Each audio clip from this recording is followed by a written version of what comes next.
Pixel bars placed facing towards the audience can be really, really bright and hard to use because, I mean, they are like in your face. It's super drastic when you turn them on, turn them off, and there's like a lot going on whenever you have them on, right?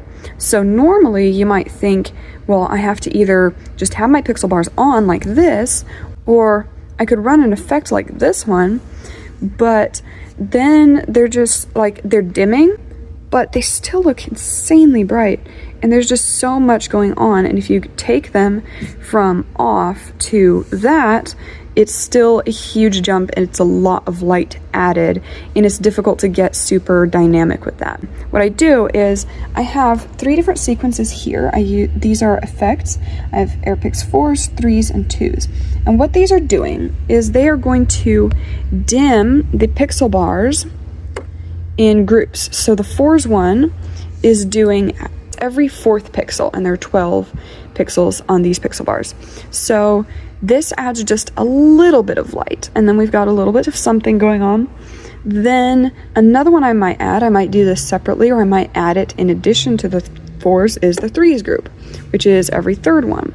Now, even this is kind of quite a lot of light, and I like how it's kind of interspersed. It doesn't look like we are just looking at one long string of fixtures. They're kind of spread out a little bit. See, if I turn these down a little bit more, you can probably see better what's happening. So then maybe I'll turn off the 4s. Maybe I'll just start with the 3s. I do that a lot for a slightly bigger build. Rather than starting with the 4s, I'll start with the 3s. Maybe I'll bring the 4s in after that. Another group that I have is the 2s. So every other one, maybe I'll just turn that on. And sometimes for big songs, I'll bring them in with the 2s first. So this is every other one, and I like that look. But it's actually better for the very biggest moments. Often, instead of going full on everything dimming, I'll just do the 2s and the 3s. When you're doing the 2s and the 3s together, there's a little bit of that interspersed look where they're not all turning on and off, but there's still a lot of light coming from them. If I turn them up, they get very bright, but it still doesn't look quite as overwhelming and everything's on. It's when you have everything actually dimming at the same time.